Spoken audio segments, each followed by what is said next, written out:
Hello, Good morning. good afternoon here, good morning there. How are you Right. doing? I'm good. How are you? I'm very okay. Oh, welcome again Yes, to this discussion today. We are glad to host you again. How have you been, Mr. Todd? I've been good. You have been okay? Yeah, I think so this morning. Yep. Very, very good. Viewers, welcome to this conversation today. We are having our friend, our humanist friend, Todd Meyer, who is based in the US. And today we are going to be discussing a topic, humanist effort towards building a better world, sharing individual experience. This comes as a continuation of the last two topics we have had with Todd. We have looked at issues that affect humanity, and we are looking for a way forward. We are looking for ways how we can have an equitable, a more fairer world. Tonight, we shall be having our co-host, Lynda Tilley, your host, Kato Mukasa, and then we shall also be having Todd taking us through a number of things he has been doing, things other NGOs have been doing, his observations, and all efforts done by people of goodwill to ensure that we live in a much better world. To remind you a little, in our previous discussion, we looked at issues that affect humanity. We looked at issues that have affected the human race, things to do with poverty, the inequalities, the exploitation globally. And today we want to look at efforts towards having a much better world. So, Todd, you are welcome. Thanks for having me. And we are going to have you on the floor to have this discussion ongoing. Welcome. Thanks. Um, we're talking a little bit about humanism today, um, both here in the U.S. and globally. Just to give you an example or an idea of what humanism is, uh, it's based on reason. It's based on a scientific method of investigation. It's humans being in control of themselves and their environment without the need of a deity or a god to look to. Um, and we look to solve problems in the here and now for today. This is the life we know we have. We're sure of that. Anything after that is guess. And so we try to improve the lives of peoples anywhere, um, whether it be here where I'm at or where you're at.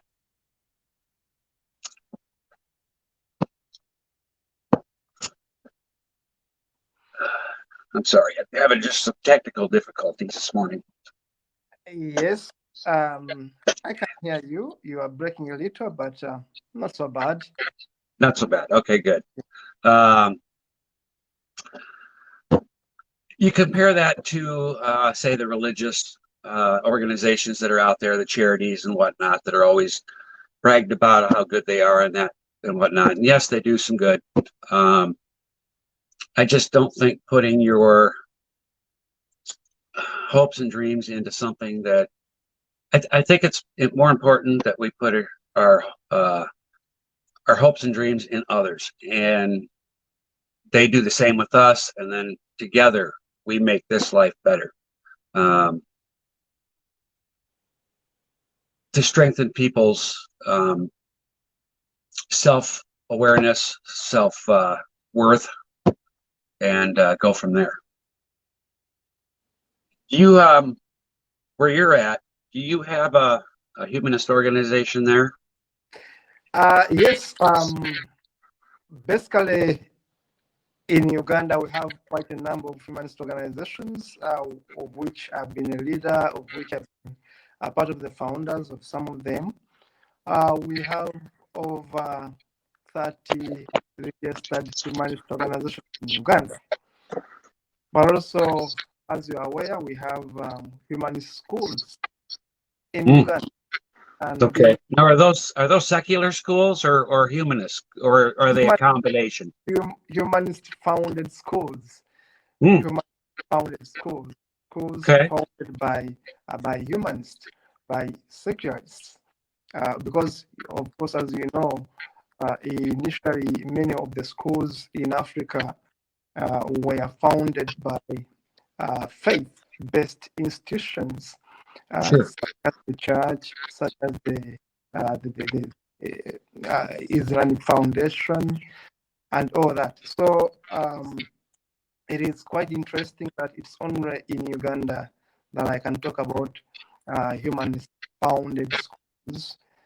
Right. In Africa, and yes, we do have them existing since 2000, and the first school, the first human school, 3 of them got into shape in 2007, and of course others came on followed with time. So you can imagine that over 20 years we have had these schools. Of course, they began as very small schools by individual efforts, of course, with some supporters in Europe, in US, and elsewhere, helping to sponsor each other. And these schools, basically, though they are founded by humanists, of course, they follow the local syllabus. They follow the education Minister of Education instructions. But the only difference is that in a human school, whereas you are going to be teaching religious education because part of the syllabus, you're also going to be teaching critical thinking. You're also going to be allowing them to question whatever they are studying. So this is the uniqueness of the human schools in Uganda, and as I say, they are the first ones I know in the world to say we have a human school alongside religious education in a religious country. So these are one of the efforts seen practically being done by humanists in Uganda. And of course, there are other humanists across Africa. We have a number of organizations across Africa, of course, in Nigeria, have Leo Igwe with the witchcraft, anti-witchcraft campaign. Yeah, you know, these are challenges where find people are getting killed simply because of that someone is witching the other. So that kind of things, challenges we see in Africa, and of course, seeing humans coming up to provide solutions. We have NGOs in Kenya, look after orphans. We have, of course, NGOs, quite a number in Uganda. We have NGOs in Ghana, have NGOs in Tanzania, in Rwanda, in Burundi. In a number of African countries, there are several human organizations. But the bottom line That's good. Is that they are all started by individuals who are secular in thinking, who would like to champion a cause, would like to have a mindset shift. We, most cases, look at the vulnerable people. How do we empower them? How do we empower young mothers, for example? At the school which I began with colleagues, the vocational college I began in Uganda looks at empowering pregnant young girls, because basically in many African settings, and I think in many societies across the world, when someone gets pregnant and they are still in their home, father's homes, parents' homes, and they are teenagers, in most cases they're affected, in most cases they are sent away from home, and they'll be looking forward to having support. But there is a down job, as we call it, where someone is pregnant and is being chased from school, but also is being chased from home.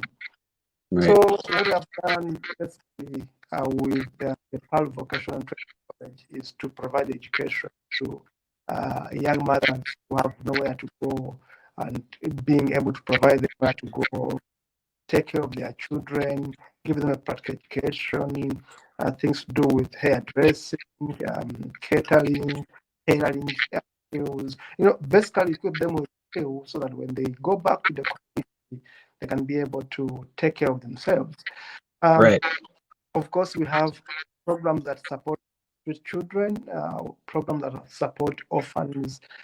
We have schools that actually give bursaries to these children without parents. Of course, we also have what we call child-headed families in Africa as a result of diseases, result of wars. You find a child of, say, 12 years being the head of a family before the father is dead. Basically, these are some of the efforts we are doing in Africa, individually, as groups, as organizations, and we are trying to have that kind of partnership with well-wishers, members in Africa and beyond, pulling resources together and trying to do the best we can to give services to the people to be of use. Because as humans normally say, what can we do without looking up to heaven's solution? How do you do good without being godly? Right. Doing good without being doing good better without God. So basically, these are some of the efforts we have been working on in Africa. And of course, when you look at the area of critical thinking, very important, because the challenge we have right now in Africa and in many other parts of the world is a people being programmed to think in certain ways.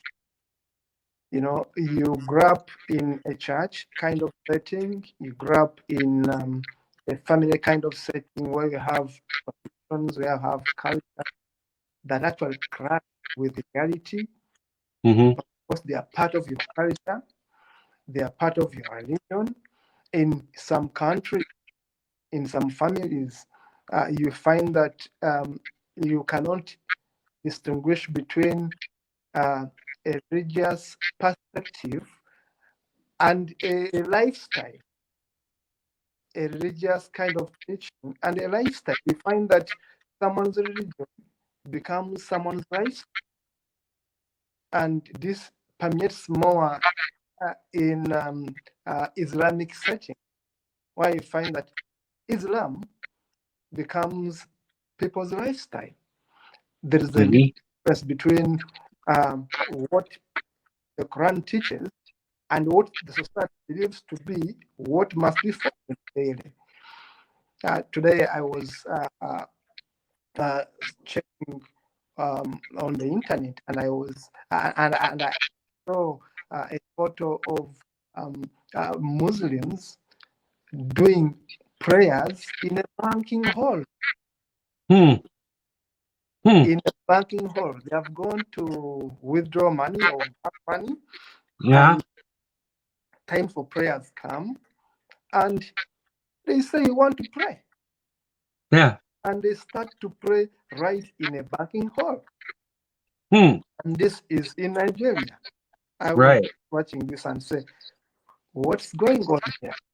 So these are the things, the challenge we have now. That we have a problem where people don't distinguish between, say, having a prayers in the mosque where they stand and having them in a banking hall. So there is that overlap between religions and their preaching and people's lifestyle, where now people want, those fundamentalists want people be governed but what the Quran says, but what the Bible says, even when some of these teachings can be challenged, even when they have their own flaws that we need to check and say, wait a minute, why should we be doing this and that? So Basically, we need more of a critical thinking Hmm. lessons in Africa, and this is where I appreciate you and the work we are doing with Elu in promoting critical thinking from a historical perspective. First of all, that people can be able to appreciate where they come from, to appreciate Right. the good things their ancestors have done, so that they're not taken for granted, they're not taken for granted. People know that, yeah, our ancestors worshipped like this, our ancestors did things like this. Therefore, we need to think between now and the past and then be able to live in the future. So that is of Helu, the critical thinking lessons I see going on, I think they're very important to shape thinking, to shape reasoning, so that people can be able to think beyond what has been brought before them, be able Right. to sieve through what they're being taught, to know what is applicable today and what has expired. Just like we know that in our history, we had kings, but we know we can no longer live in that kind of setting because kings are Right. no longer relevant. We can no longer have autocrats. We can no longer have people simply dictate how we can live lives. We have moved beyond that.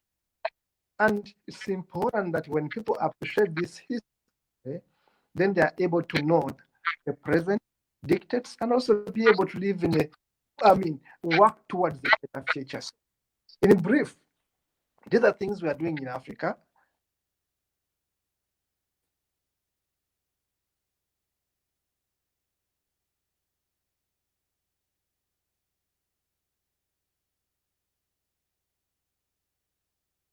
You're breaking up on me there.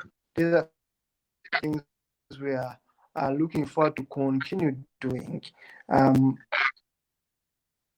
yeah, don't know.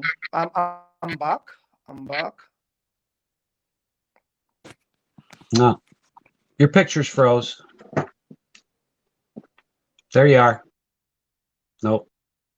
I'm back. Hello, I'm back. Hello. Okay. Yeah, your feed is It's really, still really breaking off bad. now. Sorry. Your feed is really bad. It's stopping all the time. Okay. But Is I it can be possible? able now. Can you go Sorry. out and come back in? No. I think I'm now stable. Basically, if you can see me, if you can hear me, then I think we can continue. Yeah, you're real spotty. You're breaking up, and I only get like every other word. Okay. Now let me take it back to you. If you can hear me, let me take it back to you. I've given my own perspective briefly. Let me take it back to you and pick it from there. Todd. Okay. Yeah.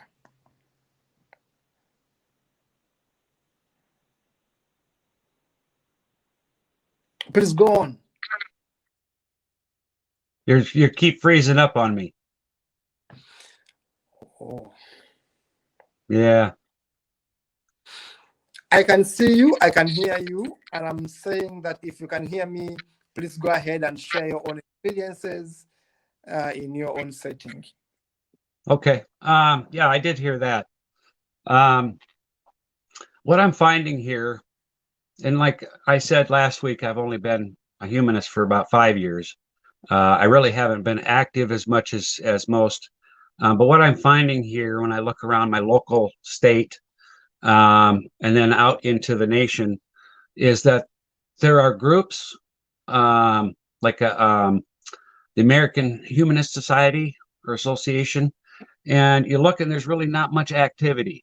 I don't know if it's just maybe here in America we're a little more relaxed. We're happy with our freedom, and we don't have an urgency to try to do better because we've got it good for the most part.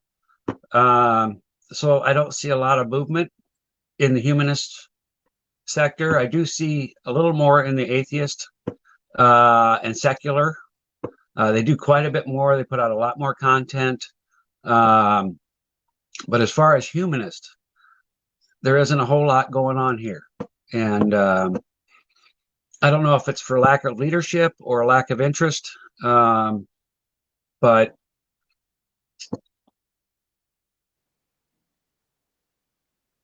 I think it's better for as far as your part of the world in Africa. There's a desperate need for it, for sure. People need something different, something else, something that will actually help them, as opposed to promises and prayers, which we know haven't worked ever. So yeah, here in the U.S., it's really kind of dry as far as humanists go. I am involved in many atheist type, secular type groups, which do fundamentally the same thing. We work with government, trying to keep religion and whatnot out of government, to keep our country a secular government, so that everybody's voice can be heard, as opposed to just certain beliefs. But we just don't have a lot of organization, a lot of things going on. Now, I myself have worked with other local organizations, and we've done charity work, gone around and helped people, and we've publicized it. We've said, this is who we are. We're not God-based. We're people who care about other people, and we are here to help. And that's bottom line. But there really isn't. Maybe there needs to be a national leader that motivates. And I don't know if I could be that person, but considering where I live in the United States, I would need to live in like DC, Washington, DC, or some major metropolitan area, say like Chicago or New York or San Francisco, to be able to pull in local support to then make it go national. I'm mostly in a farming community, 100,000, 150,000 people town. So yeah, I guess I look out into the world like where you're at in Africa, where Lynda is in Southern Africa, where our friend Precious is in Nigeria, and I look to see where I can help there. I know I can't do anything on foot in person, but I sure try from here. So I did want to mention there are organizations, if you wanted to look for them, look them up. In London, there's Association of Black Humanists. In Ghana, there's Humanist Association of Ghana. There's Humanist Global Charity, Nigerian Humanist Movement, American Humanist Association, or what it's called AHA. And they will even help you set up and organize your own humanist group. And I don't think it's particularly tied to America. I'm sure they'd reach out. There's just all kinds of them. LGBTQ Humanists Alliance. So yeah, there's plenty of them out there. When I found the Nigerian one, I was kind of excited because of Precious being out there. And I thought maybe that's something I could point him towards at some point in the future. But that's just about it for here. I wish we could be doing more, but we're just not. At least here in the States. Was Lynda going to join us today, or is she not coming in today? Yes, she is coming in. She's coming in the next 5 minutes. Oh, okay. Good. Coming in, she'll be joining us to share with us her own experiences. Yes, she'll be coming in. Okay. I did mention last week that I thought maybe a good idea that people would want to know about would be reparations. Yeah. Okay, we've had slavery here, or we did have, for 400 years. Back in the first that we know of where Africans were brought here as slaves were is back in like 1440. We definitely have records from 1526 where they were actually here in our colonies when we first became, or before we became the United States. And then we had our Civil War in the 1800s, 1860, right in there. That Civil War was fought between the northern states and the southern states, and the southern states wanted to keep slavery, and the northern states were free people. You could go there if you escaped from the south. You could go to the north and you could live free. Getting there was hard, but let's see.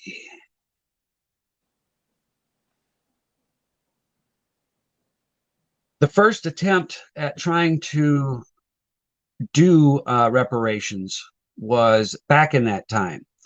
A certain area of land containing 3 states were set aside, and I don't know if you've heard 40 acres and a mule. Yes, I was going to talk about, Yeah. That was where one of the generals in the Union Army, which is the northern states, declared these states to be free for slaves. You were given 40 acres and a mule. Those were given for plowing, for moving, for whatever. But that was it. It was 40 acres and a mule. And it allowed Africans to come in there, set up homes, steads, and but that was all done under Abraham Lincoln, who was our 16th president. He was shot and killed in a theater, and so therefore a new president was elected, and that president, the 17th president, took that program away. Yeah. 1 minute they had hope, the next minute it was taken away. And so that was the first actual reparations trial. Not that they were trying to so much, but so you go fast forward to today. All that time, people hear reparations. What they've decided, or what they believe that indicates, is money. That the government is going to give them money, and it's just a matter of whenever they do it. I know of one instance in Evanston, Illinois, where the chairwoman there was able to secure government funds to do that, to give reparations to the people in her community. I've kind of watched her videos. I've looked at what the program consists of, and it's pretty much the same thing we've done here for years. You know, better job placement, better just a system of trying to help. It's not money given to anyone. It's just systems, and it's not much any better than what we've been trying to do. So I don't know what's going to happen in the future. I know a lot of people want money. The people that want the reparations, they want money. They just hand me money. You know, the people that are on the other side of it say, "Well, I didn't have slaves. I didn't enslave you. You know, we're in today. That's back then." And the whole reason that we should do reparations, I lost how to say that word. Reparations is that, yeah, it wasn't me. And yeah, it wasn't that person that was enslaved. But because of that slavery, the African American people have not had a chance to prosper. You know, many things have been held away from them, like housing, good jobs, benefits, all that stuff. And so, we got to. Okay, that's nice.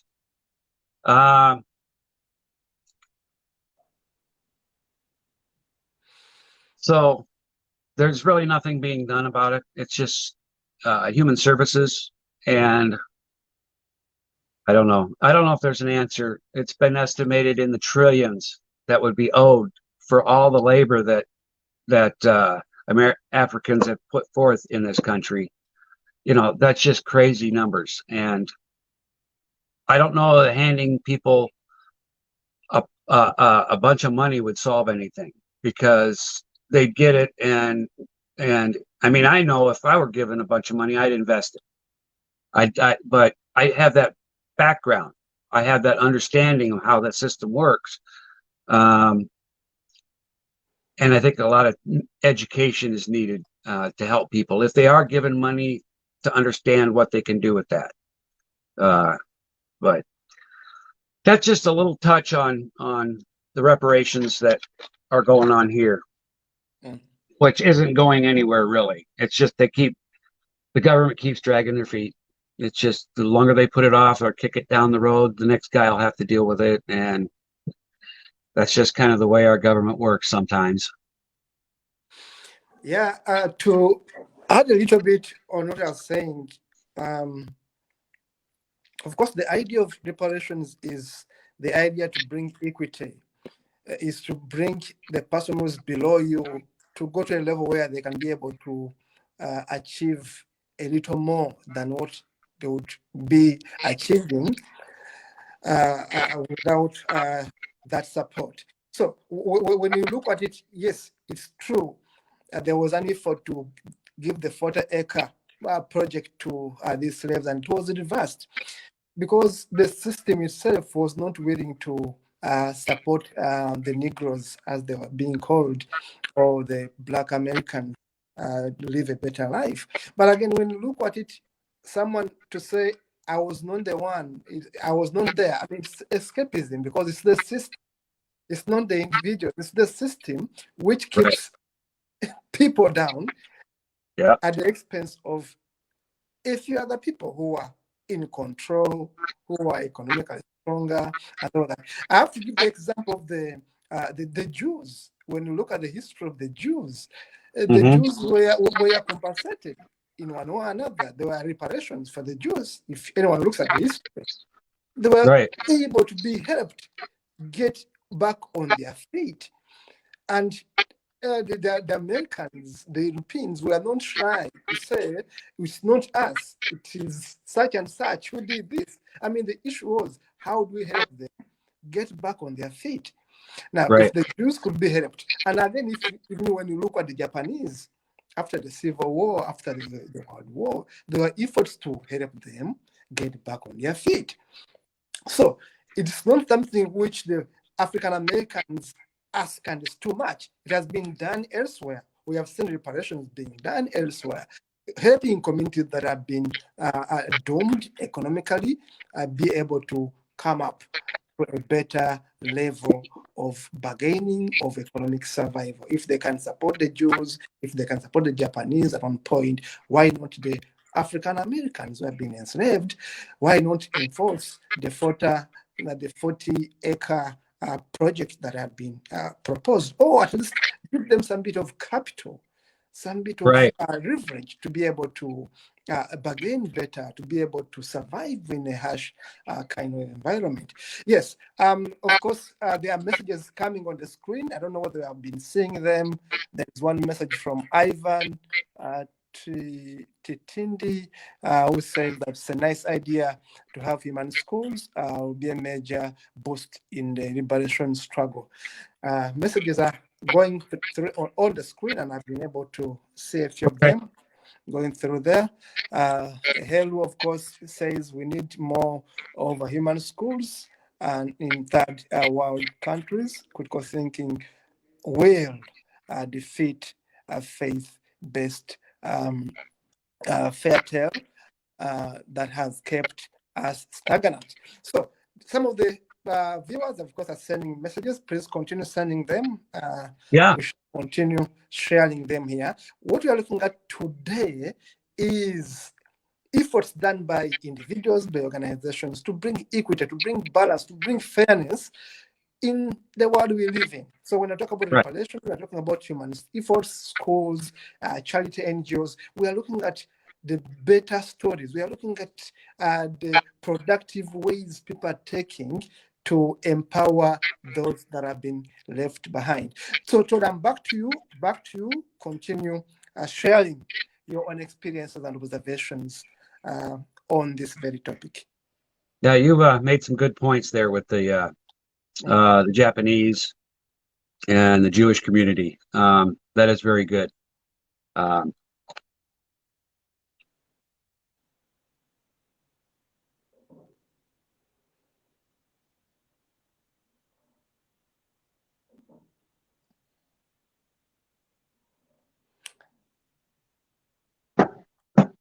am I breaking up now? Yes, we are breaking up, but now we are back. You are back. Okay. All right. I'm sorry. Um,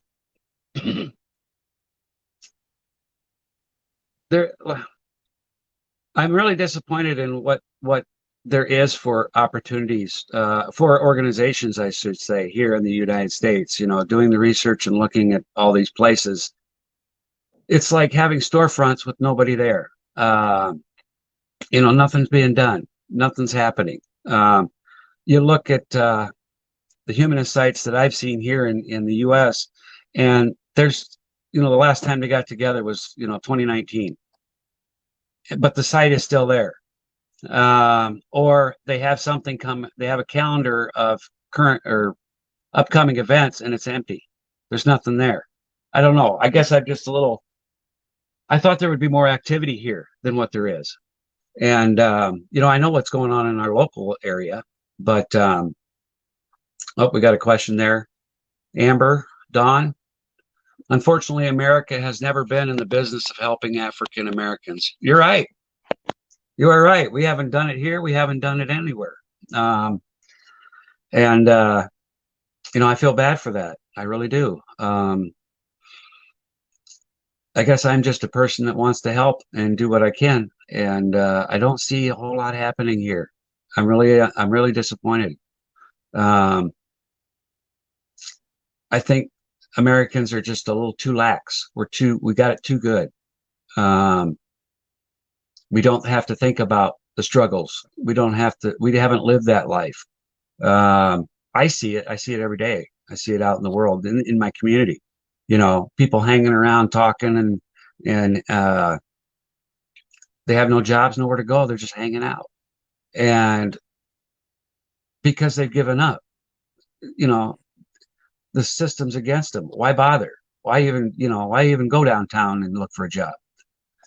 I'm not going to get one. It's sad. It's very sad. And I think they've gotten used to it being that way. It's just nothing's going to change. People from where I'm from are like, well, if they just, you know, pick themselves up, they could do it. Well, they can't. You know, if you don't have a key to the door, you can't open it. And we just need to give them more keys. We need to give them help. And uh, whether it's on a humanist level, a secular level, whatever, it just needs to change here. It gets kicked around too much, and I guess I'm just unhappy with the way my government's working to help people. It's a little like what you guys have. You know, there's corruption at the top. We don't really have military leaders being paid by our government officials to do terrible things to people. We don't have any of that. But what we do have is a thing that was enacted a number of years ago called Citizens United. And to give you a little history on that, Citizens United, well, as a citizen, when there's a political event coming up like the presidential election, I'm allowed as a citizen to give $2,500 to that candidate per election cycle. That's all I can give them. And they set up Citizens United so that companies, organizations, people could start their own fund. I could give that fund $1 million because they're a private entity, and they can then give that $1 million to my candidate. And that's why our elections are reaching $1 billion an election cycle, is because that's big corporate money buying our elected officials. You know, it was that way with Trump. It's that way today with Biden. It's just the way it is. And trying to get rid of that is going to be almost near impossible because both sides of the aisle are benefiting from it. And people will have a hard time understanding how you could take away that billion-dollar industry of buying elections and drop it down to the $2,500 individual pay level. They're not even going to be able to buy a commercial for that. But we need to get rid of it because it's controlling too many things in our areas. Our democratic society, our capitalistic society, is being controlled by those capitalists and from the top down. And it isn't ran by the people anymore, like I explained last week. We the people. It's might as well say we the corporations, because the people aren't really doing anything. So yeah, that's if I had to say what my top 3 things were that I feel I need to help with are getting rid of that, the humanist aspect, and the secular aspect. Those 3 from 1, 2, 3. I just don't know how to go about getting rid of it. I know there are other people, and we do have a new party coming up within our ranks. It isn't Democratic, it isn't Republican. It's a we the people type, ground roots,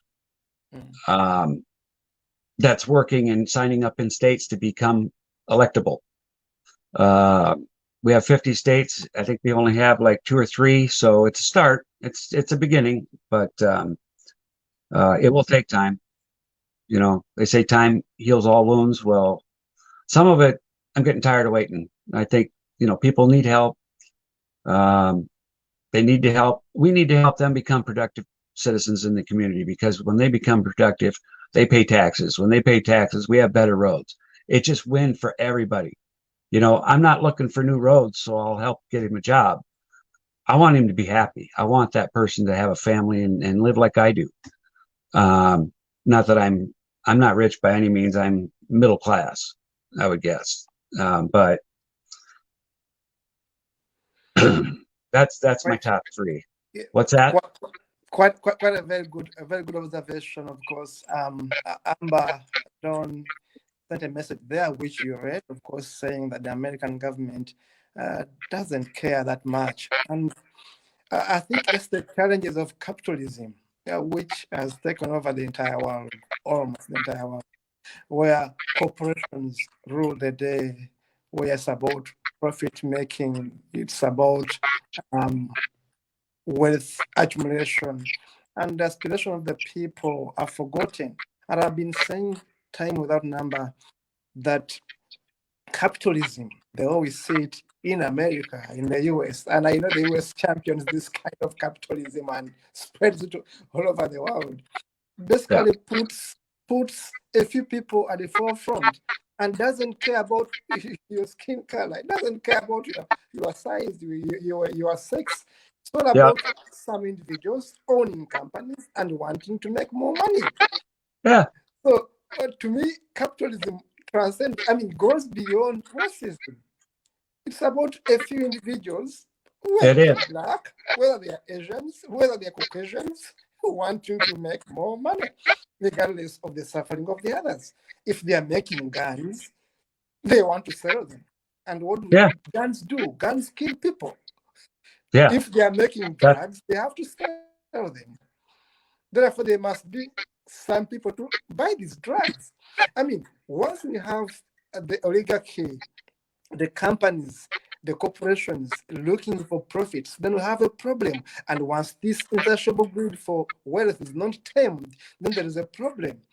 I'll give an example why we need basically affirmative action as a way forward, as a way of uplifting those who are down to an equitable level, not equal, but equitable level where they can be able to access resources. I'll give an example of a successful affirmative action in Uganda, for example, that in the 80s, we had very few girls are going to university. Very few girls going to university. The best they could do is to complete O-level and then go for a vocational training course. say Right. hairdressing, catering, and all that. Many of them could drop out because of a number of challenges, a lack of menstrual pads, for example, lack of school fees. As some parents would think that it's better to educate a boy child than a girl child. And what government did in early 2000 was to implement the idea of affirmative action, where um, you would encourage girls and boys to go to school, where school fees, government would waive, would give scholarships to a few families. I mean, families under the universal primary education, universal secondary education, but also the few girls who had made it to high school were also given extra points to enable them join university. Mm-hmm. So, assuming that I have 10 points at high school, I'm joining university, and the girl child has 8 points, should be given 2 points to be able to join university. Hmm. So that at least the boy got 12, the girl has 10, but also the girl with 10 is able to join university, which wouldn't have been the case without affirmative action. So as a result, after 10 to 15 years of affirmative action, today we have more girl graduates, more female graduates than 15 years ago. We Wow. have thousands of women now having degrees, thousands of women having diplomas. So it means that by looking at it from an affirmative point of view, you are able to increase the number of women getting an education, getting a Right. diploma, getting a degree, at least to a percentage where we can say 40 to 60 today, that there are 40 Mm-hmm. women with a degree and 50, 60 women with 60 men with a degree. And today, basically, even the chances are they are getting 50-50 almost.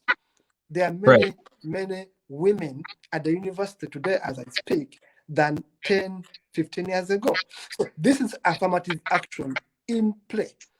And the Right. same affirmative action was used in politics, where the government created constituencies for women, where you say that there is a women representative. And of course, that must be a woman. So by doing Right. so, you are getting more women into politics. You are getting more women into leadership. This has been done in Rwanda. This has been done in Uganda. At least I can give those two examples as countries I know. So when we talk about going forward, we are looking at what can we do to bring equity in the world, to promote the girl child, to promote the African American, to promote the poor, give them services, to be Right. able to survive in the world of capitalists. Right. Welcome, Lynda, my sister. Hi, everyone. Hello. Hi, Hi, welcome. Kato. Hi, Todd. Welcome. We Thank are you. missing you, and it's good you have joined us. You found us handling this topic, human efforts towards building a better world. We have been sharing experiences. Basically, I've shared my own experiences. Todd has shared his own experiences. We have looked at the history a little bit of reparations and the failure of having reparations in the US to support the African Americans. I've given the example of the Jews, the Japanese being empowered. I've given the example of the girl child in Uganda being supported to have high education, things to do with affirmative action. So we are looking at what have we done?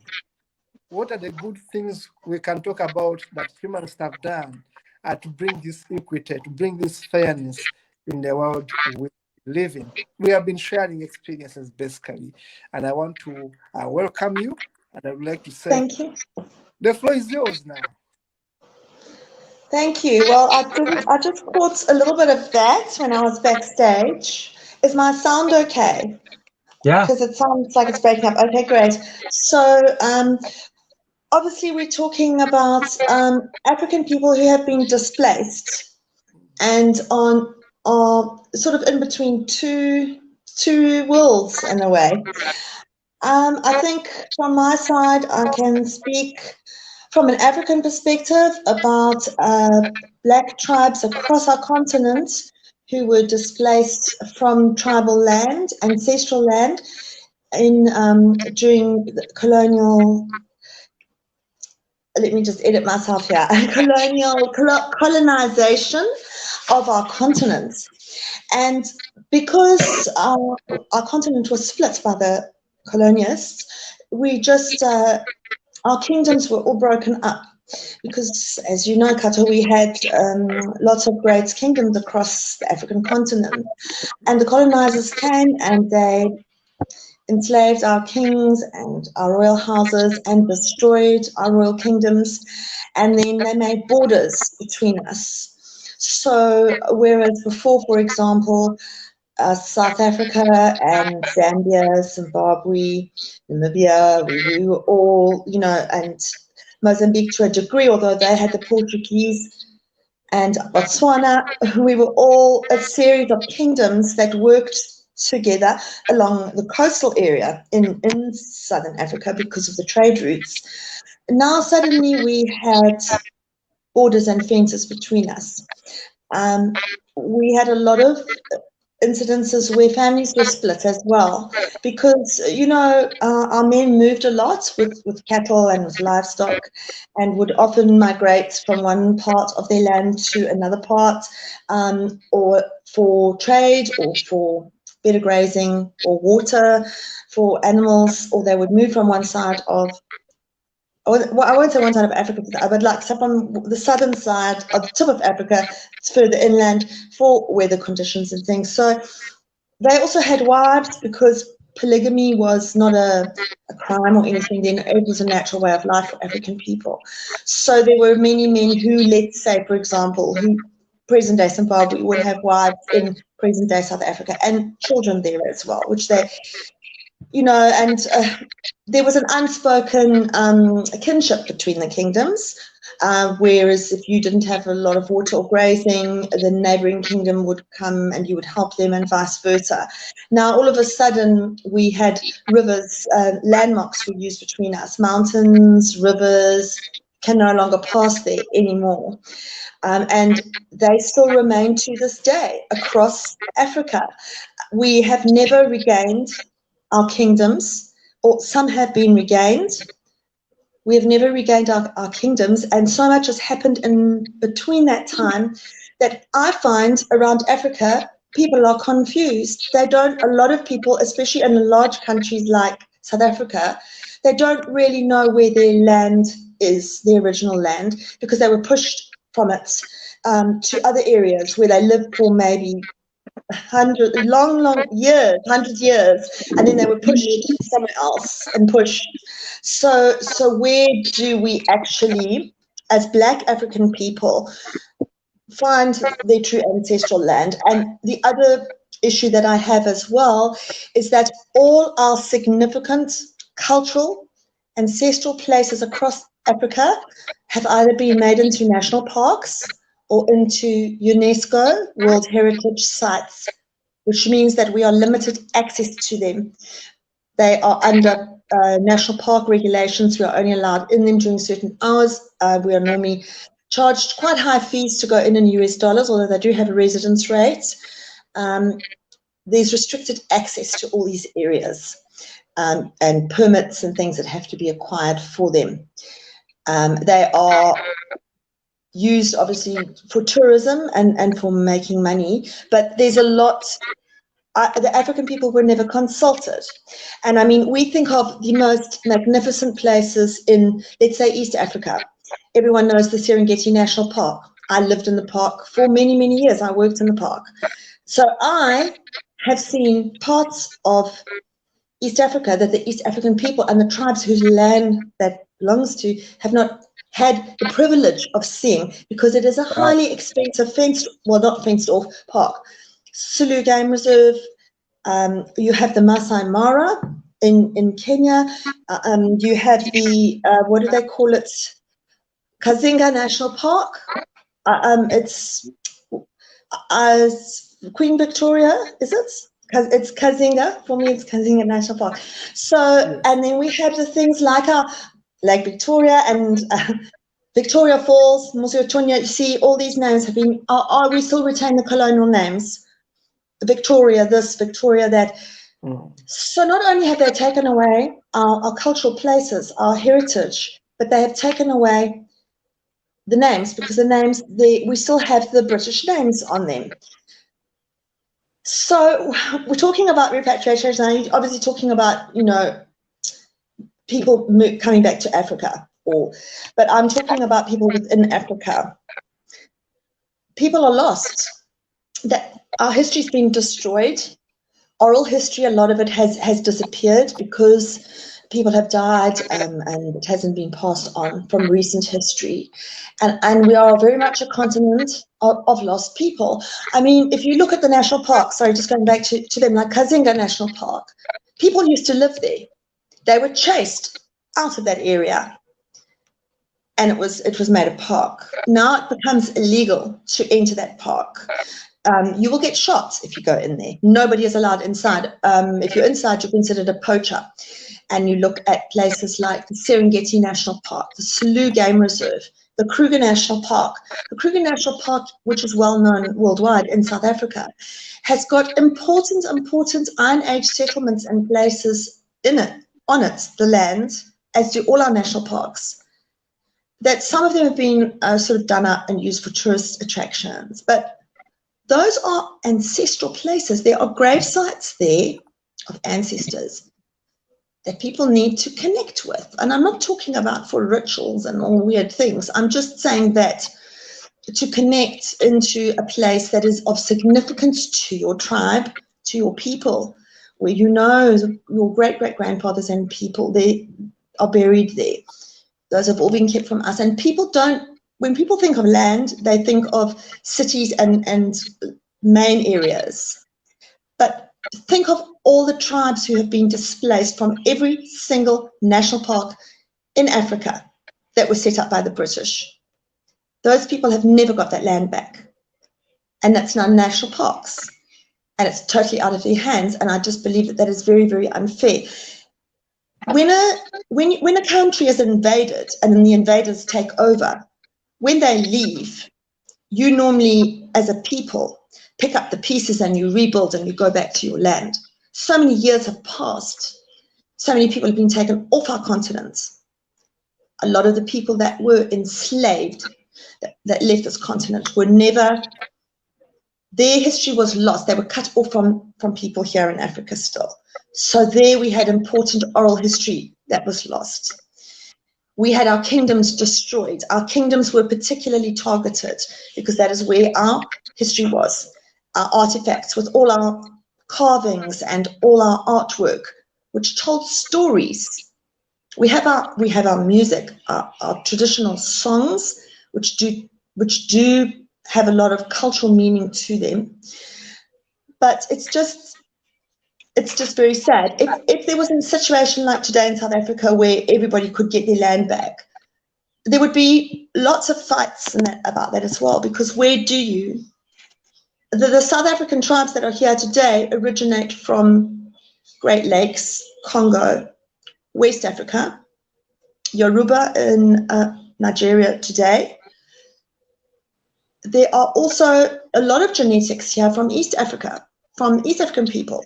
And all the Southern African tribes are Nguni, originally from the Nguni tribe, which Kato, from East Africa. Nguni are the people of cattle. And, there are so many similarities between the cattle and the way of life and the people in East Africa, and even some of the words in Kiswahili and in Zulu, like nyoga or nyoka, it's snake. It's the same word. I use snake because we've got a lot of snakes in our government and that. Nyoka, nyoga, nyama, nyama. It's so many similar words. And when I've been in East Africa and I've observed customs and cultural ways that people do things, then I have seen it exactly the same here in maybe the Zulu or Xhosa tribes, but they don't know each other. They've never spoken or had internet connection or connected. But I have seen common things in so many places I've traveled in Africa to know that these people are definitely connected. And now, of course, genetics and that are showing that it is. So how can we in South Africa say, chase the Nigerians away, chase the East Africans away? Because we, well, the black people here carry the genetics of both. Ancestors are so important. So your original ancestors going back hundreds of years are exactly the same. If people could just understand that and realize.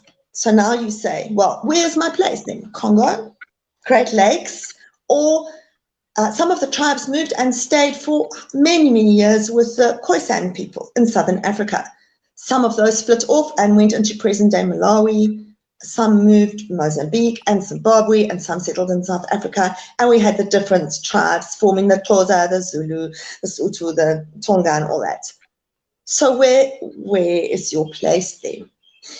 The original kingdom where you are from, or where your family have lived for hundreds of years, or the original kingdom of your forefathers? We know the genetics trace back to present-day Sudan and Egypt, Kemet, the kingdom of Kush. So you could say that the earliest genetics that everybody carries in Africa, everyone in the world, is from Egypt, Sudan. So do we all move up to Sudan and say, this is our land, come, we want that? No. Thousands and hundreds of years have changed. So much has changed for us as African people. I don't think it's as cut and dried as just moving back to where you're from. Because where are you from? You are from Africa, but whereabouts on the African continent? The last 100 or 200 years of your family, and all the tribes are connected as well. So at the end of the day, your original kings and chiefs ruled over the same people, and everybody splits into different tribes and intermixed with the Khoisan people that they along the way. East Africa has many, many, many secrets, because from a lot of what genetic data is showing is that there's a huge significance to the East African people. And when you look at the important tribes in East Africa and in West Africa and elsewhere, and here in Southern Africa, I don't know about North Africa, that have been targeted the most, it's those tribes. It's the tribes that are dying out, like the Khoisan, and I think, is it the Hausa that in Johannes in Uganda, East Africa, Kenyan side, the Pygmies, the red people, the small Pygmies, the original genetics. The tribes that have the oldest genetics have been wiped out to extinction almost. Look at Karamoja today, Turkana. They have found the oldest remains of humankind in places like Karamoja and Turkana area. We can't get into them because they are war-torn areas now. We need to go in there to do archaeological digs and things. Look at the Maasai tribe in Tanzania that are being pushed out now.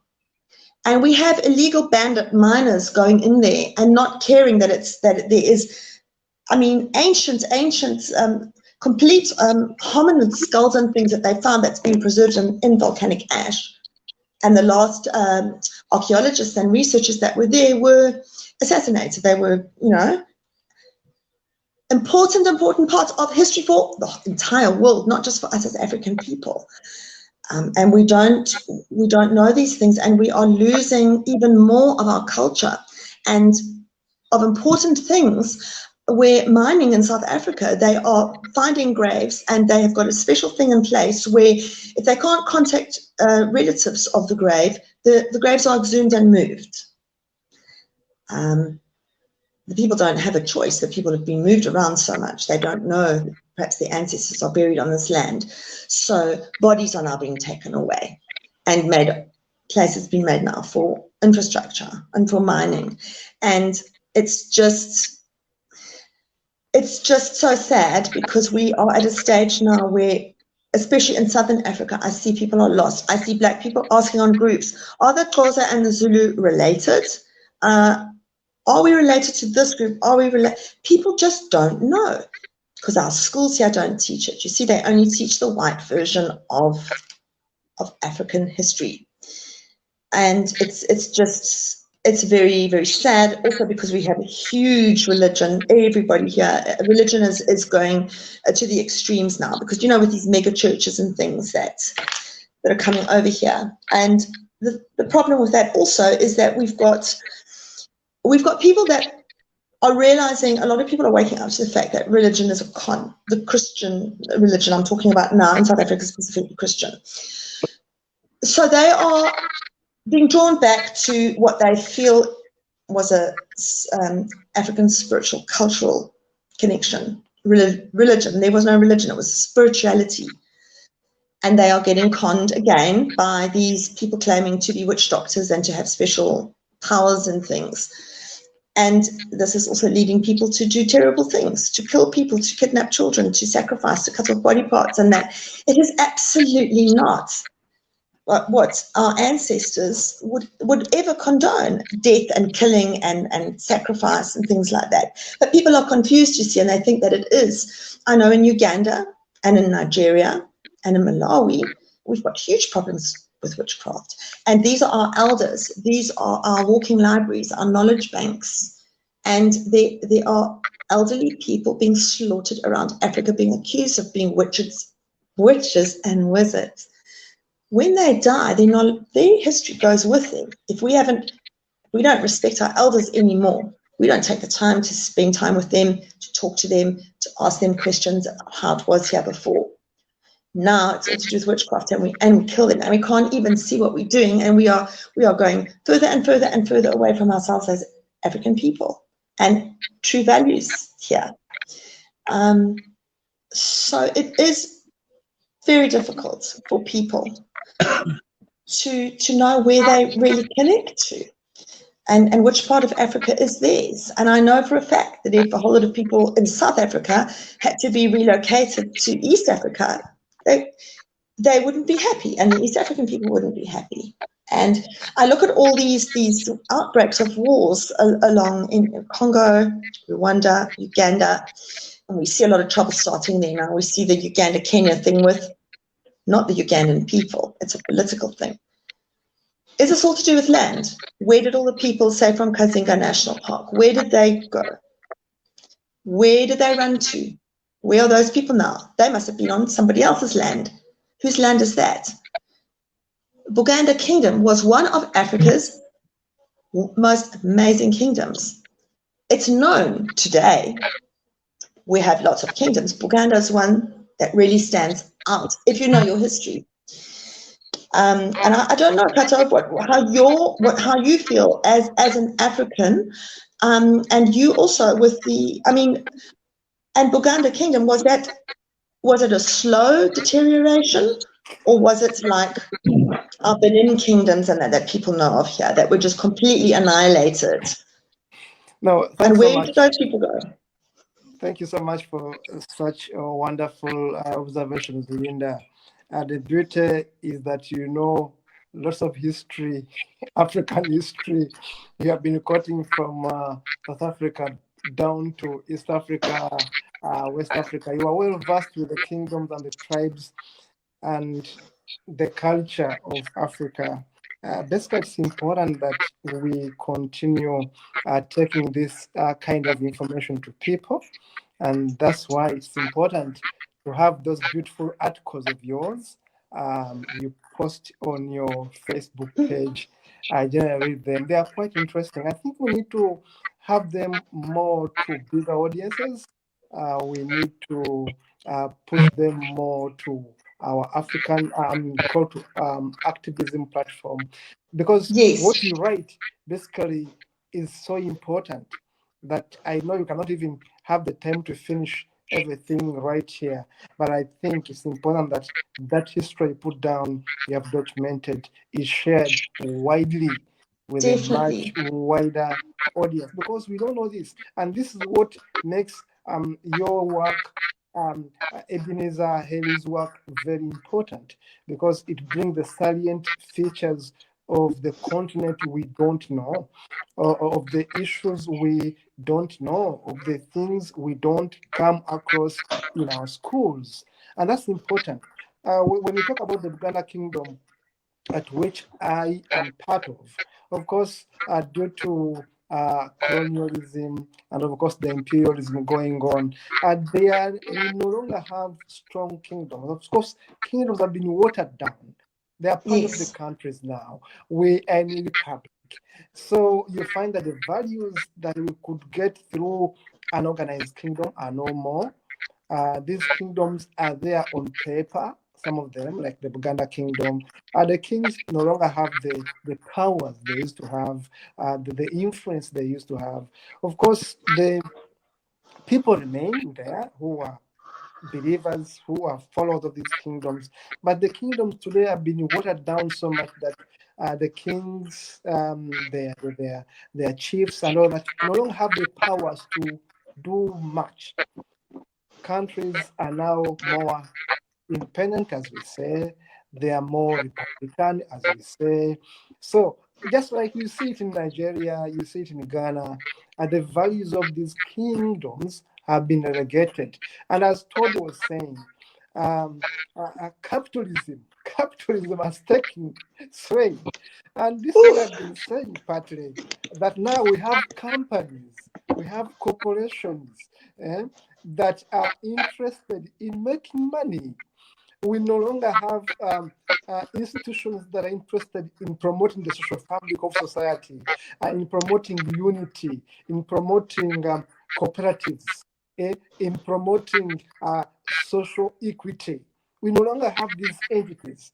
What we have now is everyone for themselves and God for them all.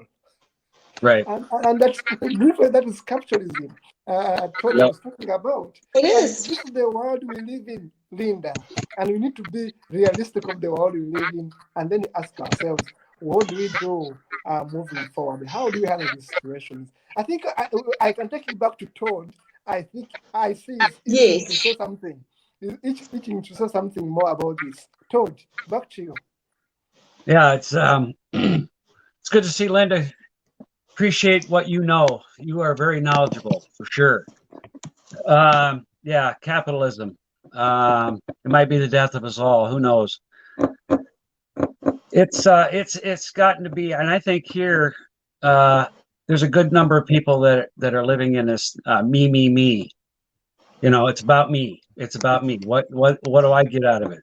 And that's not a big percentage. It's a minority group, but it's I think there's a lot more people coming through college now here that are surrounded by people from all the different walks of life, from everywhere. You know, I get seen at Mayo Clinic in Rochester, Minnesota, occasionally, and go up there for testing and whatnot.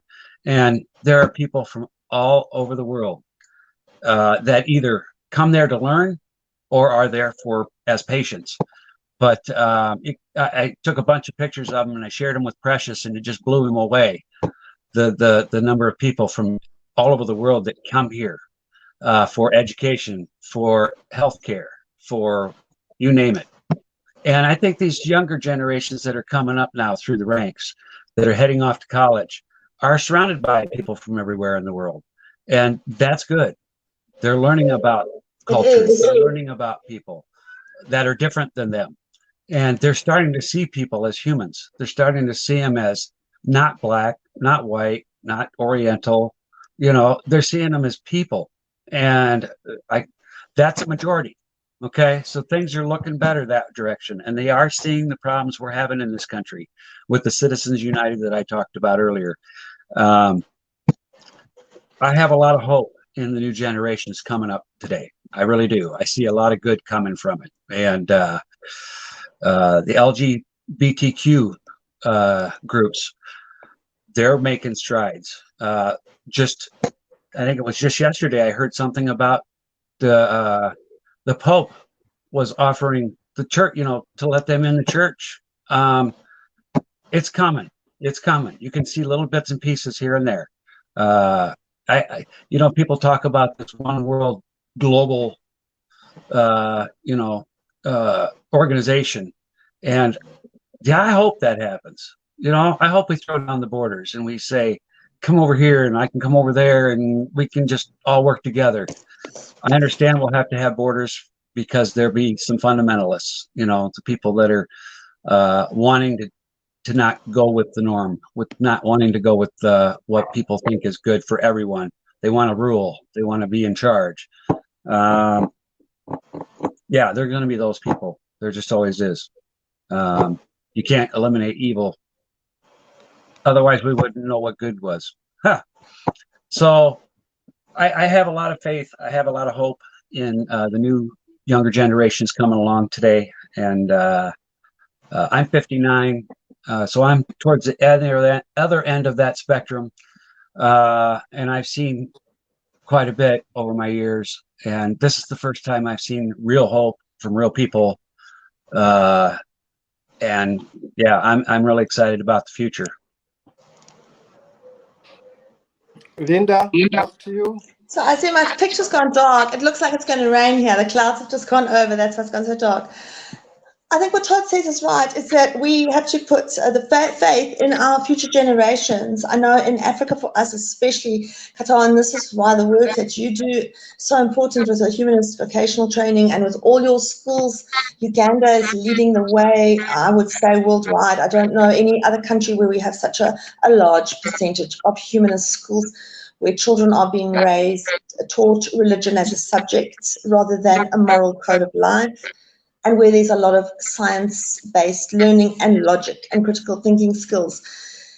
I also think, like Todd says, people are connecting more than ever, also with the internet. I mean, we wouldn't have connected with Todd.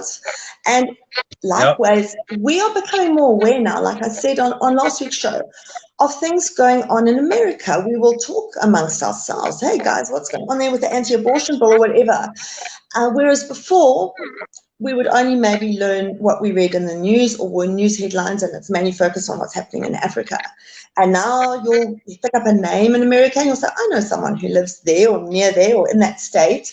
And you can actually connect and see what's going on, which is really helping people to bridge the gap. Because we were sitting here in Africa and people were saying, but America has this abortion thing, America. And then we realize that there are similarities that a lot of us are battling. And then they see what's going on in America and they say, America's also got a problem with their governments and their presidents and the way that things are going there. We thought that everything was free and fair, and people are waking up and becoming more aware, like you say, of seeing people as people, not just the Americans, the Chinese, the British. Right. Or our image of all the British people from being colonized by them. There are some lovely, wonderful humanists. If it wasn't for the British people, the humanist schools in Uganda would not even be there today. So most of them. So I'm saying is that, and the wonderful American people who have done so much of our research is coming from databases and genetics, the Human Genome Project and all that, all from American people that are helping us here. So we are, as you say, we are rather not seeing people just as a country and know its history, but getting to know these people just like you and me, that we battle all over the world. Our problems are just slightly different, but they're still very much the same, you know. When I speak to people and friends, black friends of mine, I show them the side to the UK that you know, Kato, with the housing estates, the areas where there's a lot of unemployment, people living on the dole. I don't show people the London, all those fancy things. And also in America, homeless people on your streets in America, people queuing up at food banks.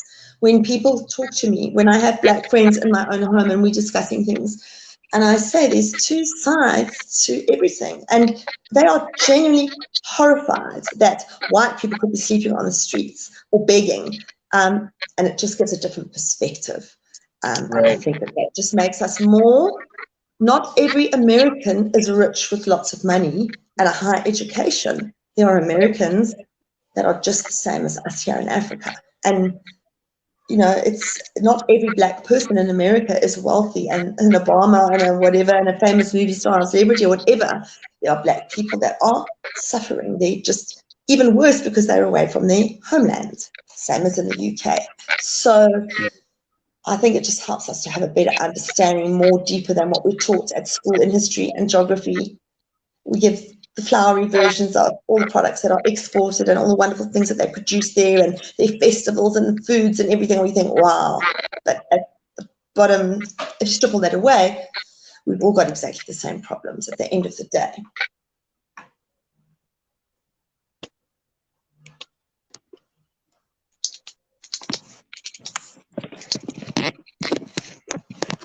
So, Kato, I don't know how we will resolve this problem. Kato's gone off there. Yep, I guess it's just you and I. Nope, there he is. Just, you know, so I don't know how we will resolve this problem, because we've got some. I mean, you've also people don't realize, a lot of us in Africa don't realize about other indigenous groups that have been displaced on other continents, like America, with all the. I mean, your people were also enslaved, and it wasn't just slaves coming to America in throughout history.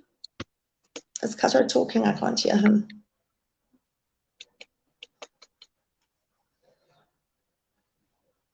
I think Kato's got a problem with his thing. He can't hear us. I got him here pretty good. Can you hear him?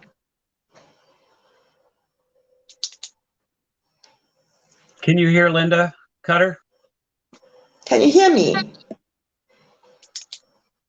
don't know if you can. I can hear you, Lynda. Okay, great. So, how many African Americans are in America out of your population, approximately?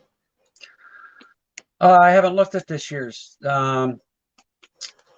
Because I was just saying, if they could all come back to Africa, we just need warning for space. We've got a lot of space here, but I'm just there's so. And the thing is, with things that have happened for so many years, like, for example, the African Americans in America, a lot of them have married into other families, other nationalities. Oh, yeah. So there's a real mixed.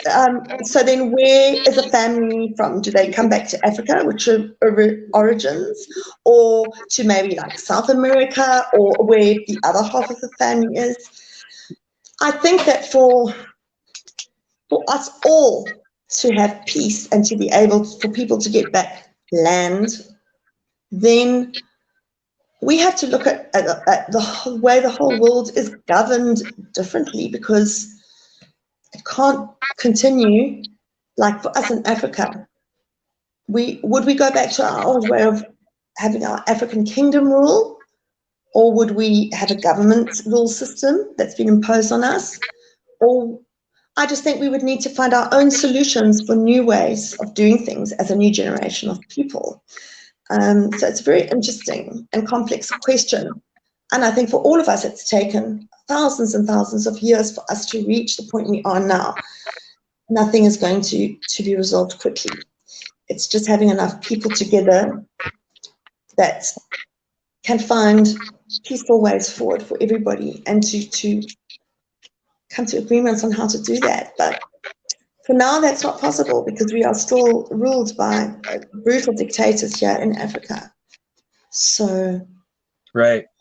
We just have to see now. And there's lightning starting, and my dogs are starting to cry. I must let them in because they are rescue dogs and they get scared in the thunder. So I have to go. That's funny you say that, because it's snowing here. We're We've supposed to had get, so much heat, yeah. we're supposed to get anywhere from 3 to 7 inches of snow today. So Really? And would this be the first snow you've had this year? Well, no, we've had a couple of times where we've had snow, and I've had to go move it off the sidewalks and the driveway. You see, that to us in Africa is totally foreign. I mean, snow. Right. We got snow on our mountaintops, but we can't, I mean, unless you're a mountain climber.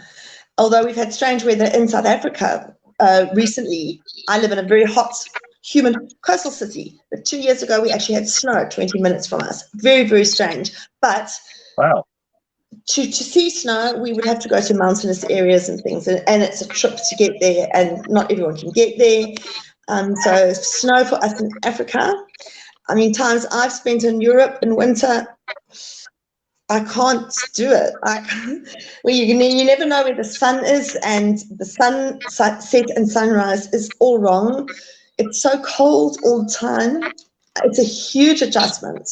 And then again, I think of people that were enslaved and taken off our continent to colder climates, and that were moved around as well. It's a huge adjustment.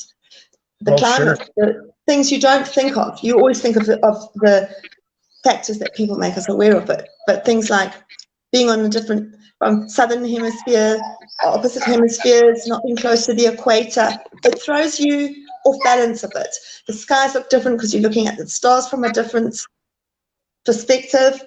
It unbalances you. I don't know how you feel, Kato, when you travel or when you're in Europe, but it's you definitely. Can you hear me? Yes. Kato, I don't think can hear me. So it's very different. Have you ever been? I know you've done. Well, you work with people in Sudan. But have you been? You haven't been to Africa, Todd. I have not. It's somewhere I'd like to go someday, for sure. You must definitely. It's I would lovely. like to go south.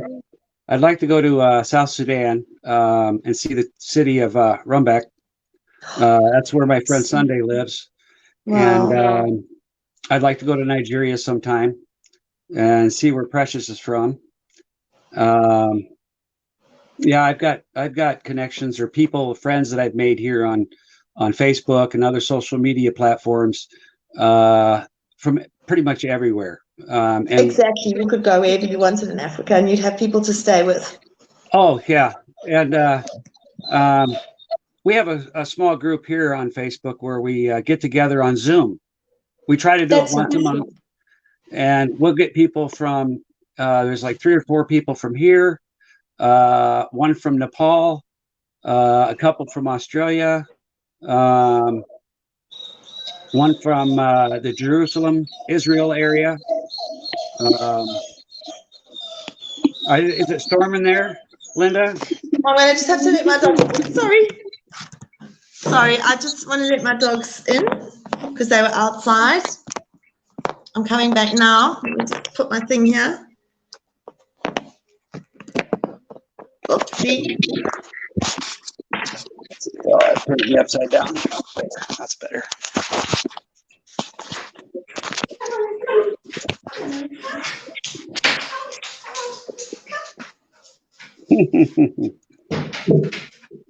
I have a couple of cats. I don't have any dogs, so the cats are pretty much quiet.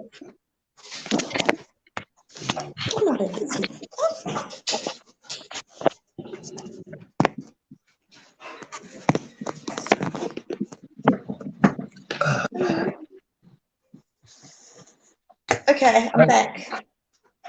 Have we had any people write in and ask for different ideas on topics that they'd like to know about? Can you hear us, Kato? I have been so busy that I haven't been involved on the behind the scenes. Yeah, I can hear. I can hear Lynda. I can't hear Cutter. I'm going to just message him quickly. Okay. Thanks from Amber Dawn. Amber does. She helps a lot of people in Uganda. She's got cats as well. She's got a beautiful ginger cat. So I recognize people from the profiles. As a Roma woman, I can tell you that we have suffered the same displacement. We know we left from northern India, but yet we have no homeland. We don't even think of that now. Dawn, if you can hear me, I should reply, Kata's reply. Roma is gypsy, what people will term the Roma gypsies. Am I correct? Or is that a derogatory term to use, gypsies? I'm just trying to think of from what I know from what I was taught at school. The Roma gypsies are wanderers, nomads. You see, there's so much going on that we don't know. We don't think of people like this. Right. We know we left from northern India. You see, now India was another horrifically colonized, brutally colonized country. We have lots of Indian people here in South Africa as well. There were a lot of Indian people in Kampala and in Uganda that were chased out as well. We have more in common than we do in differences. That is so true. And that is so true. That is such a lovely way to say it. If we strip it down, and if we put our prejudice aside about different countries, different tribes, different races, and you really get to know people, you realize that we really are all the same. We've got so much more in common than we do. This is why I have such an issue with racism in Africa and South Africa, because I've always had Black friends and been in Black communities, and Black people are the most amazing people that I've learned so much from, and so much of my life has been enriched by Black people, more so than my own tribe, white people. I just wish that everybody could know that side of Black people and not be so prejudiced. And it's exactly what Amber's saying here, is that we have so much more in common than our differences. Yes, we do. Yeah, I can hear you now. We can hear you. Welcome back, Kato. Welcome back. I had some technical challenges. I had to get back off, and I'm now back on. I can hear you properly, and I have enjoyed following what I've found. Of course, there are nice messages from Amber, Dawn. Yeah, we were just talking about that. She has been sharing quite a number of interesting stuff there. And Todd, as you have said, and just like what Lynda has said, you are spot on. That is the kind of world we are.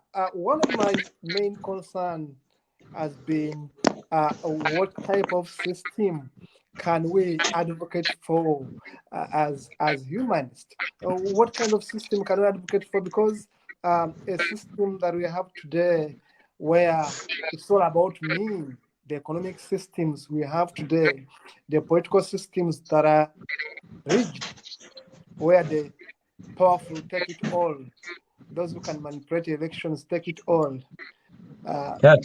Those with guns, those with the might are able to control the outcome of systems. I mean, we need to think also about the systems in place, but also advocate for something that can be a win-win for everyone. Right. Yeah. Yes. Trying to compile all our knowledge and come up with one system that will benefit everyone, as opposed to 1 or 2% of that society. Yeah. The one system, we are talking about the Chinese and their kind of system. We are talking about the Russians have their kind of system. The US is following their kind of system. Of course, with the UK and some the Nordic countries have their kind of system. I mean, we need to look for a win-win system that can be able to empower people equitably. Otherwise, when I look at a system which promotes the privilege of the few, which lets the mighty, the powerful have it all, we are going to continue having this kind of conversation in the negative. Because basically resources are owned by the few.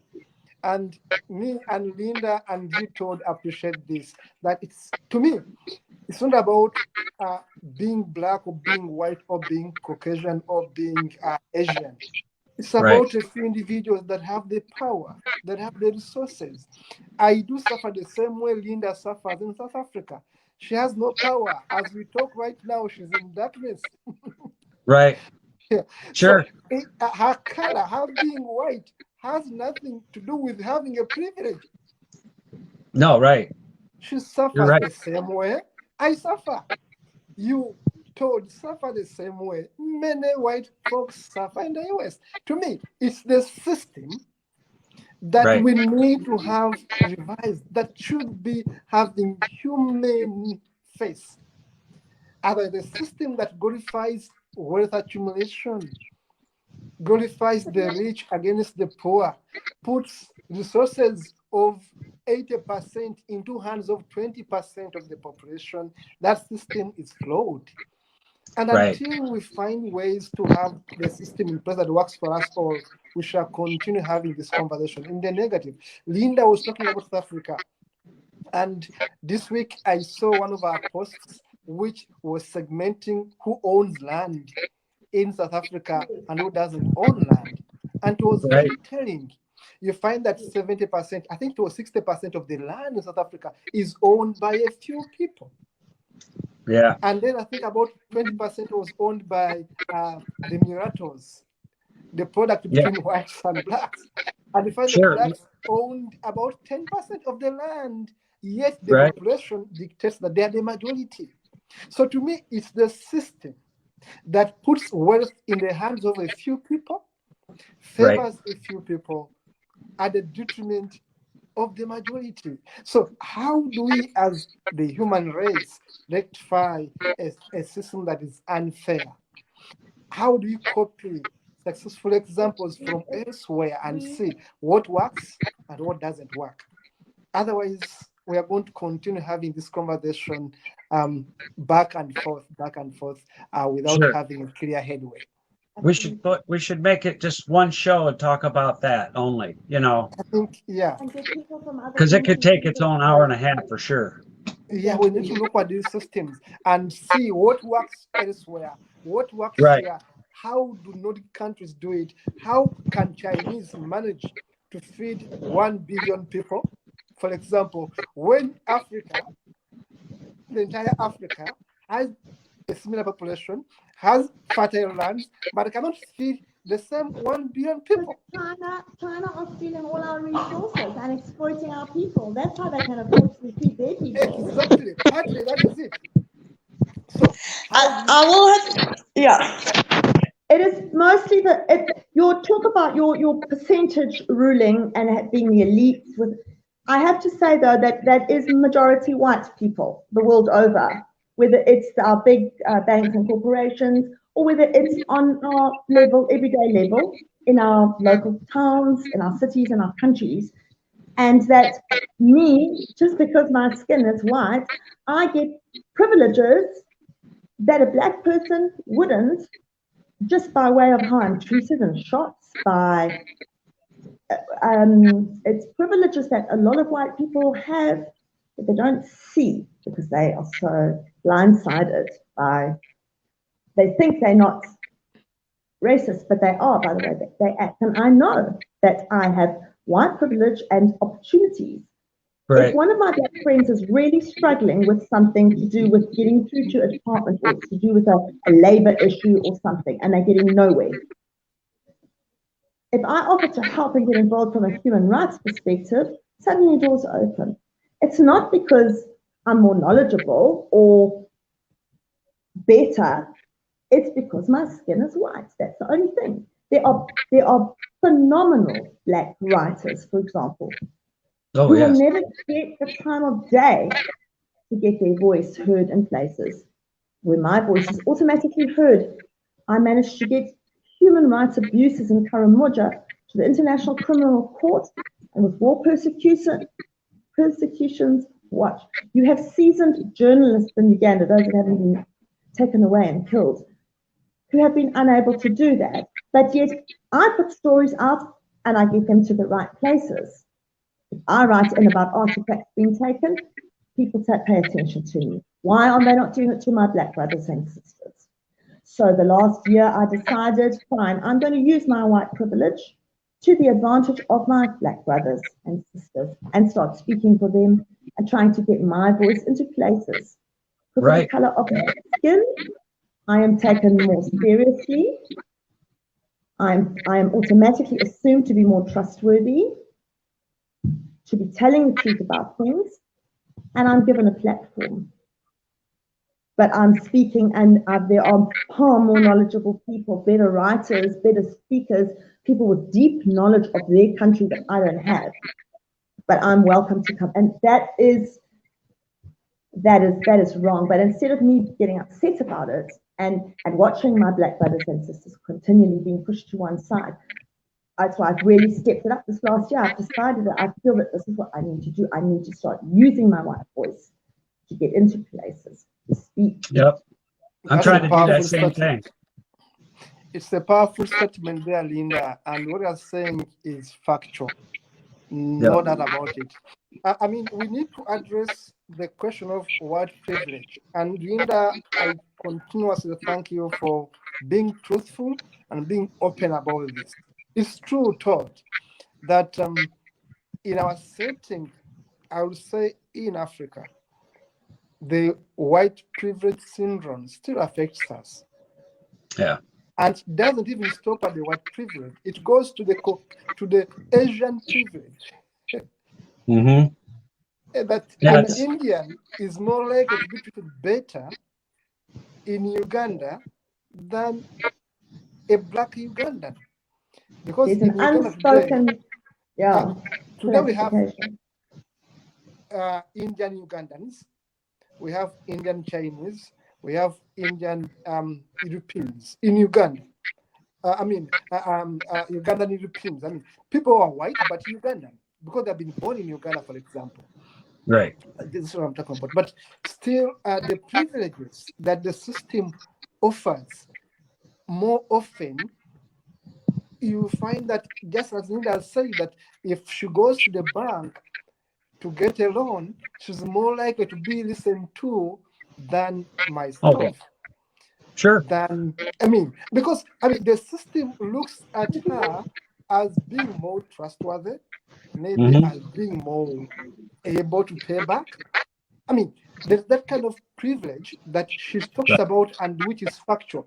The same message has been put forward by my American friend, American humanist friend, Anya Overman.